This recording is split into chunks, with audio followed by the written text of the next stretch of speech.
E aí, gente, tudo bem? Sejam bem-vindos a mais um vídeo aqui do meu canal. No vídeo de hoje, eu quis trazer um tema que eu vejo ele como extremamente necessário, como um tema quase que urgente até, porque é um erro que muitas pessoas cometem há séculos já. Ele foi um fruto da modernidade, como vocês leram aí no título, que é referente à República de Platão. Porque a modernidade, ela emborreceu muitos pensadores, mas eu acho que o principal deles foi Platão. Também teve Aristóteles e outros, mas o foco de hoje vai ser Platão.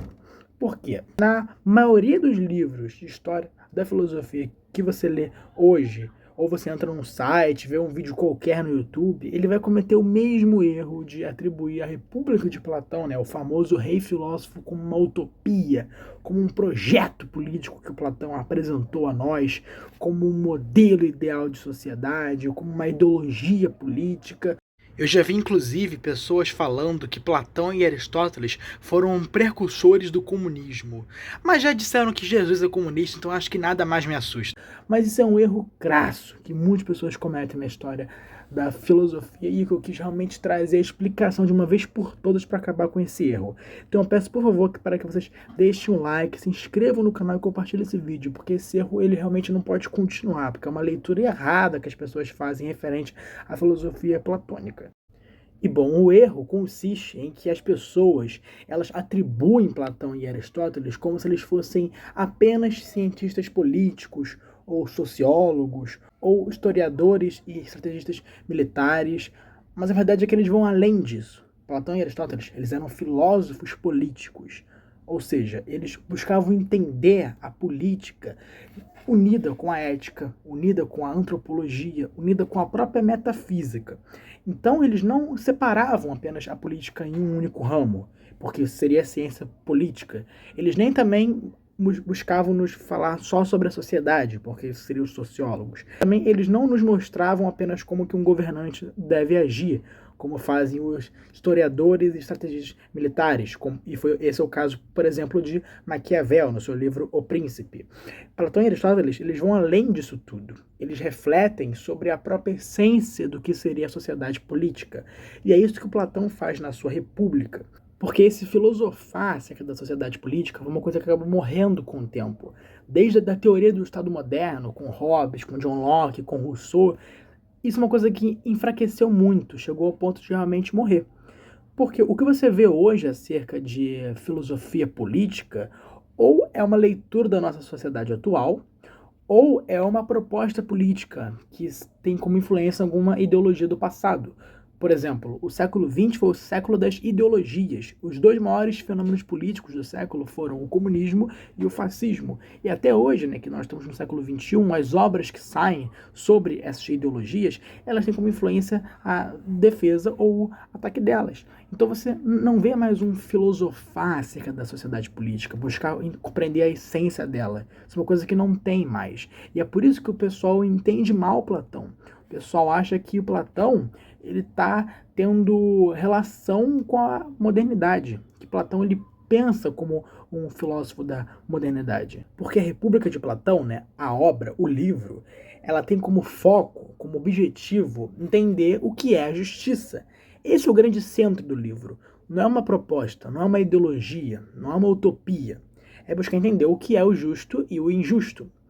E no meio do diálogo, né, porque todas as obras platônicas, tirando as cartas, elas são diálogos no qual a maioria delas, o Sócrates é o personagem principal, e aqui não é diferente, eles querem entender sobre o que é a justiça. E no meio do diálogo, eles acabam falando sobre o que é a natureza do homem. E aí eles vão falar sobre a famosa alma platônica, no qual é dividida entre a parte intelectiva, que é a cabeça, a parte irascível, que é o peito, e a parte apetitiva, que é o ventre. E bem, a parte apetitiva, que é a mais baixa, é a responsável pelos desejos. Então, todo o nosso desejo, segundo Platão, ela vem da parte apetitiva da alma. A parte irascível, ela é responsável pela nossa proteção e a proteção dos nossos próximos, da nossa família, dos nossos amigos, enfim. E a parte intelectiva, que para ele é superior, é pela nossa inteligência, pela nossa sabedoria, pelo nosso conhecimento. E segundo Platão, isso é o que diferencia o homem dos animais. Porque os animais, eles têm tanto a parte apetitiva quanto a parte irascível, porém eles não têm a parte intelectiva. Então, segundo Platão, o homem ele tem uma alma racional, Já os animais, eles têm apenas uma alma sensível. E é por conta disso que Sócrates define o homem, no meio do diálogo, como um meio termo entre os animais e os deuses.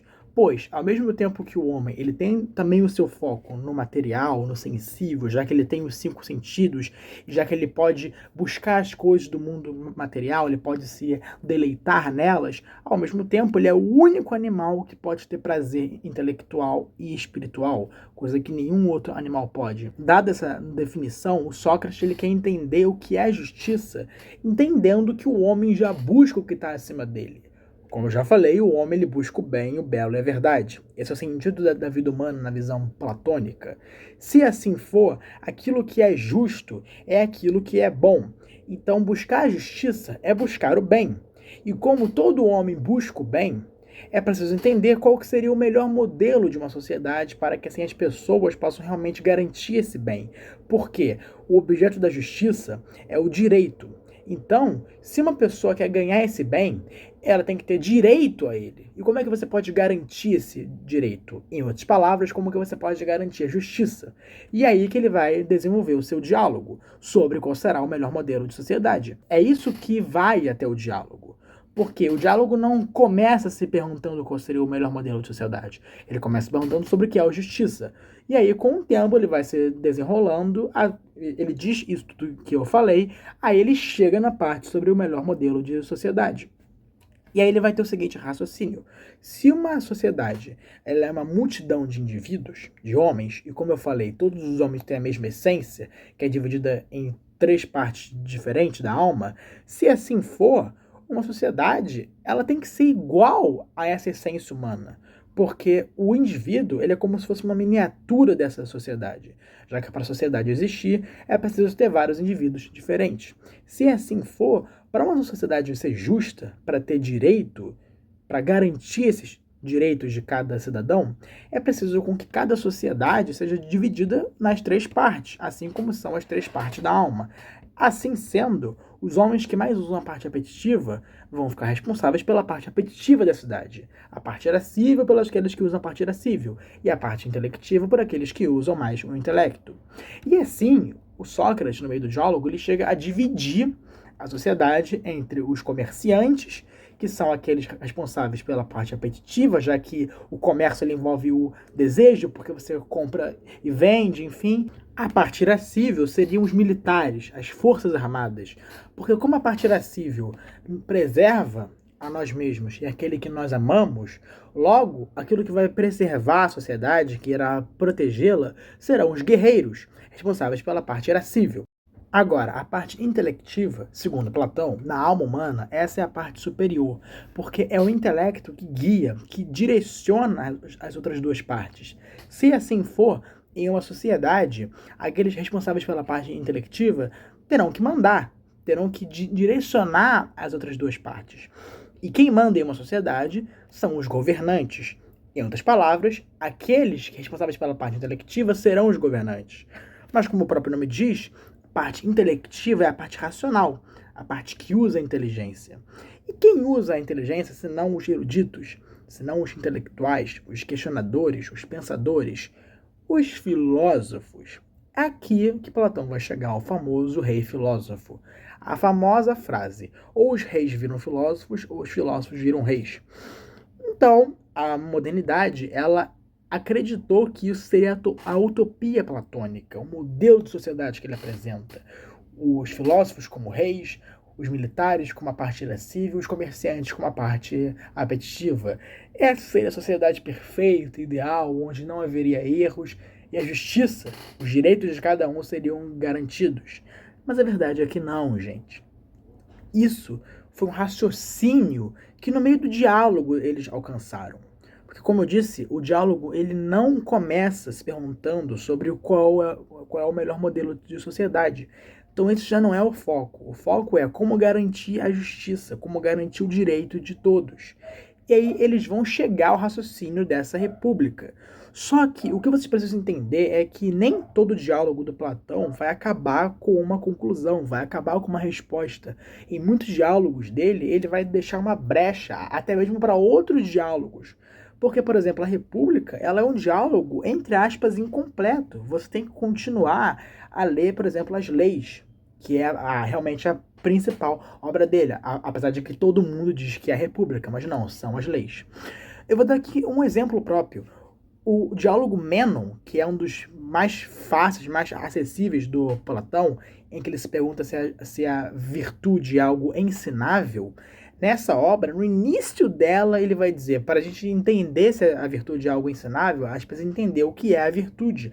Só que nessa obra, a virtude não tem meio que uma definição muito bem. Ele vai definir a virtude em outra obra, né, que é entendida como uma certa perfeição que conduz a um bem verdadeiro. Só que ele não traz essa definição no Mênon, ele traz em outro diálogo. Então, o diálogo do Mênon também acaba incompleto, também acaba com uma brecha. Ele responde só algumas coisas, mas não tudo. Da mesma forma, a República. A República não é uma utopia, não é uma proposta política. E a gente pode alcançar essa verdade através de uma simples lógica. Porque Platão foi uma das pessoas mais influentes da Grécia Antiga enquanto ele estava ainda vivo, não é depois que ele morreu, não. Platão já era muito influente ainda em vida. Ele deu aula para centenas de alunos, inclusive pessoas muito influentes. Grandes políticos foram alunos de Platão. Então, se isso realmente foi uma proposta política dele, se foi uma utopia, se foi algo que ele queria alcançar como uma sociedade ideal e perfeita, por que os platônicos não instauraram essa tal república? Por que eles não fizeram isso?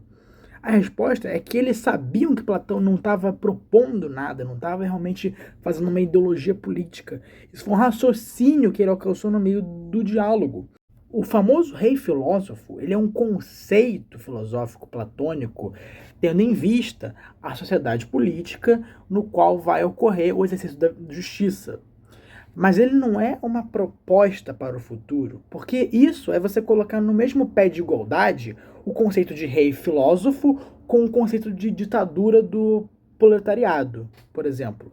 Porque a ditadura do proletariado no marxismo, ele sim é uma proposta para o futuro, porque é um modelo de revolução no qual o Marx alcança. Platão não faz isso. Você pode continuar usando o conceito do rei filósofo só como uma forma de raciocínio, como uma forma de lógica, como um modelo de comparação, se você quiser realmente raciocinar sobre a filosofia política, raciocinar sobre como exercer a justiça na sociedade. Mas você não pode pensar nisso como uma utopia, porque isso é uma leitura errada. Isso é uma leitura que nasceu da modernidade, porque o que mais tem nos últimos séculos é você querer propor um modelo de sociedade perfeita, como eu disse com os fenômenos políticos do comunismo e do fascismo.